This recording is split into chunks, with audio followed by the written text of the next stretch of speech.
যেখানে আজান ভেসে আসত আকাশ ছুঁয়ে, যেখানে সিজদার মাটিতে মিশেছিল মুসলমানদের অশ্রু আর ভালোবাসা, সেই আল আকসায় দেখা মিলছে ভিন্ন চেহারা। কিছুদিন আগেও যা ছিল অকল্পনীয়, আজ তা নির্মম বাস্তব। ইহুদিদের দলবদ্ধ প্রার্থনা, পতাকা উড়ানো, গানবাজনা, এমনকি সিজদা দেয়া, সবকিছুই ঘটছে মুসলমানদের প্রথম কিবলা আল আকসার বুকে।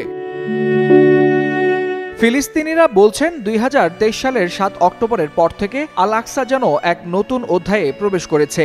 একদিকে মুসলিমদের প্রবেশাধিকারে কড়াকড়ি, অন্যদিকে ইসরায়েলের পরিকল্পিত অনুপ্রবেশ, সবকিছুই যেন এক মহাকৌশলের অংশ।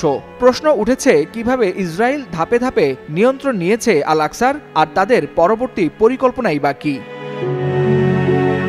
জেরুজালেমের পুরনো শহরে অবস্থিত আল আকসা মসজিদ একদিকে মুসলিমদের আত্মপরিচয় ও মুক্তির প্রতীক, অন্যদিকে ইসরায়েলিদের স্বপ্নের থার্ড টেম্পলের জায়গা। বহু পুরনো স্ট্যাটাস কো চুক্তি অনুযায়ী এখানকার পূর্ণ নিয়ন্ত্রণ ইসলামিক ওয়াকফের হাতে ছিল। মুসলিমরাই একমাত্র নামাজ আদায় করতে পারতেন। কিন্তু ২০০০ সালের পর থেকে বাস্তবতা পাল্টাতে থাকে। প্রথমে ইসরায়েলি সেনা ও পুলিশ মোতায়েন হয় মসজিদের গেটে, সীমিত করা হয় মুসলিমদের প্রবেশ। ২০০২ সালে অ্যারিয়েল শ্যারনের কুখ্যাত অনুপ্রবেশের পর দ্বিতীয় ইন্তিফাদা শুরু হয়, যা ইসরায়েলকে আল আকসায় আরও শক্ত অবস্থান নিতে সুযোগ করে দেয়। এরপর থেকে একের পর এক পদক্ষেপ। প্রথমে ওয়াকফের কর্তৃত্ব খর্ব করা, তারপর মসজিদের নিচে গোপন খনন কাজ, এবং ধীরে ধীরে ইহুদিদের নিয়মিত প্রবেশকে স্বাভাবিক করে তোলা। একসময় যা ছিল গোপন প্রার্থনা, আজ তা প্রকাশ্যে রূপ নিয়েছে। ২০২৪ সালে ৫৬,০০০-এরও বেশি ইহুদি প্রকাশ্যে আল আকসায় প্রার্থনা করেছেন। এমন বাস্তবতায় মুসলমানদের ভিন্ন চিত্র লক্ষণীয়। শুক্রবারের নামাজে লক্ষাধিক মুসল্লির উপস্থিতি যেখানে ছিল নিয়মিত, আজ সেখানে মাত্র কয়েক হাজারের মতো মুসলমান প্রবেশের সুযোগ পায়। তবে ৬০ বছরের নিচে অনেককেই গেট থেকে ফিরিয়ে দেওয়া হয়। রাস্তায় নামাজ পড়তে বাধ্য হন বহু মুসল্লি। তবে এখানেই শেষ নয়। ফিলিস্তিনিদের আশঙ্কা, ইসরায়েল এখন আল আকসার পূর্ণ নিয়ন্ত্রণের জন্য নতুন পরিকল্পনা হাতে নিয়েছে।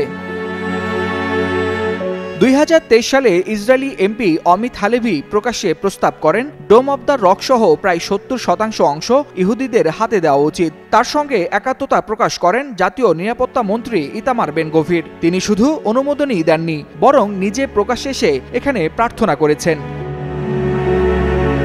চরমপন্থী ইহুদি সংগঠনগুলো দীর্ঘদিন ধরেই দাবি জানাচ্ছে আল আকসা ভেঙে থার্ড টেম্পল নির্মাণ করতে হবে। ইসরায়েলি অর্থমন্ত্রী বেজাইল স্মোরিচ সম্প্রতি সরাসরি ঘোষণা দিয়েছেন আল আকসায় তৃতীয় মন্দির পুনর্নির্মাণ করা হবে। এর ফলে ফিলিস্তিনিদের ভয়, শুরুটা হবে ছোট করে, প্রথমে মসজিদের ভিতরেই একটি সিনেগগ নির্মাণ, তারপর ধাপে ধাপে পুরো কমপ্লেক্স দখল, ঠিক যেমনটা ঘটেছিল হেব্রনের ইব্রাহিম মসজিদে। ইসলামিক ওয়াকফ কর্মকর্তারা বলছেন, এটি আর কোনো বিচ্ছিন্ন লঙ্ঘন নয়, বরং একটি পূর্ণাঙ্গ ইহুদিকরণ প্রকল্প, যার লক্ষ্য আল আকসাকে মুসলিম নিয়ন্ত্রণ থেকে সম্পূর্ণভাবে ছিনিয়ে নেয়া। আজ মুসলমানদের চোখের সামনে ইতিহাসের গভীরতম ক্ষত তৈরি হচ্ছে আল আকসায়। প্রতিটি প্রার্থনা, প্রতিটি অনুপ্রবেশ, প্রতিটি খনন কাজ যেন সেই ক্ষতকে আরও গভীর করছে। ফিলিস্তিনিরা বলছেন, সময় শেষ হয়ে আসছে।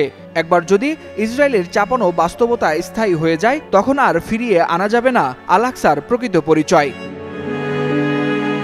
ওয়ালিউল হাসানাত, যুগান্তর নিউজ।